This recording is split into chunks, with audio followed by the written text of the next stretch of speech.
بسم اللہ الرحمن الرحیم۔ دوستو، امید کرتا ہوں آپ احباب خیریت سے ہوں گے۔ آج ایک بہت ہی خاص وظیفہ آپ سب بھائیوں کو بتانے والا ہوں۔ یہ وظیفہ جو رزق کی وجہ سے پریشان ہیں، گھر کے اخراجات کی وجہ سے پریشان ہیں، یا جو چاہتے ہیں کہ اللہ تعالیٰ ان کو وافر مقدار میں دولت رزق عطا فرمائے، تو بہت ہی خاص وظیفہ آپ سب بھائیوں کو بتانے والا ہوں۔ انشاءاللہ اللہ کے فضل و کرم سے اللہ نے چاہا تو یہ وظیفہ کرنے کے بعد آپ کی تمام دعائیں قبول ہوں گی، اور خاص طور پر رزق کے حوالے سے اگر آپ پریشان ہیں تو انشاءاللہ اللہ کے فضل سے وہ پریشانی آپ کی دور ہو جائے گی۔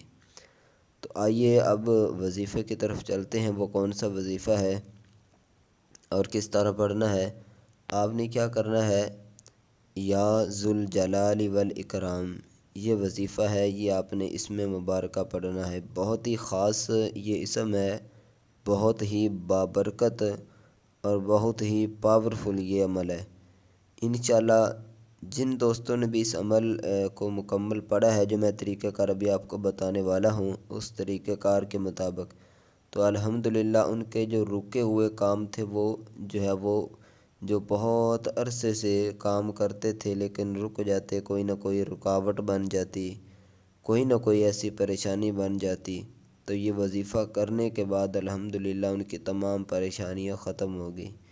تو اگر آپ بھی اس طرح آپ کے بھی کوئی کام رکا ہوا ہے تو انشاءاللہ یہ وظیفہ کرنے کے بعد، یا بعض اوقات کیا ہوتا ہے کہ انسان جو بھی کام کرتا ہے اس میں کوئی نہ کوئی رکاوٹ آ جاتی ہے، کوئی نہ کوئی پریشانی آ جاتی ہے، تو اگر اس طرح کا کوئی بھی معاملہ ہے تو انشاءاللہ اللہ کے فضل و کرم سے، اللہ کی رحمت سے آپ کی تمام وہ پریشانیاں اب انشاءاللہ ختم ہو جائیں گی۔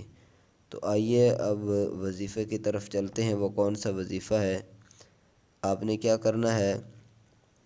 یا ذوالجلال والاکرام، یہ دن میں کسی بھی وقت آپ پڑھ لیں۔ بہتر یہ ہے کہ کسی نماز کے بعد، اور اگر تہجد کے ٹائم پڑھ لیں تو بہت ہی اچھی بات ہے، وگرنہ جس وقت بھی آپ کے پاس ٹائم ہو آپ اس کو یا ذوالجلال والاکرام، اس کو آپ نے 101 مرتبہ پڑھنا ہے۔ ٹھیک ہے، مثلا یا ذوالجلال والاکرام، یا ذوالجلال والاکرام، یا ذوالجلال والاکرام، اسی طرح پڑھتے جائیں 100 مرتبہ جب آپ پڑھ لیں تو اس کے بعد آپ اللہ تعالیٰ سے دعا مانگیں۔ انشاءاللہ اللہ کے فضل سے، اللہ کی رحمت سے اور اس وظیفے کی برکت سے انشاءاللہ آپ کی تمام دعائیں اللہ تعالیٰ قبول فرمائے گا، اور اگر آپ کا رکا ہوا کوئی کام ہے تو وہ انشاءاللہ پورا ہو جائے گا۔ تو 101 مرتبہ آپ نے اس کو پڑھنا ہے، اول آخر درود شریف پڑھنا ہے۔ ٹھیک ہے، درود ابراہیمی پڑھ لیں یا کوئی سا بھی درود شریف آپ پڑھ لیں۔ اس کے علاوہ نماز کی 5 وقت کی پابندی کریں ہر حال میں۔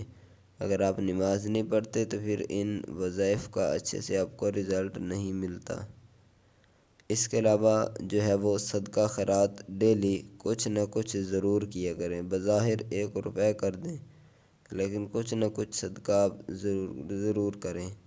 تو انشاءاللہ یہ چند چیزیں ہیں، اللہ کے فضل سے، اللہ کی رحمت سے آپ کی تمام دعائیں انشاءاللہ قبول ہوں گی۔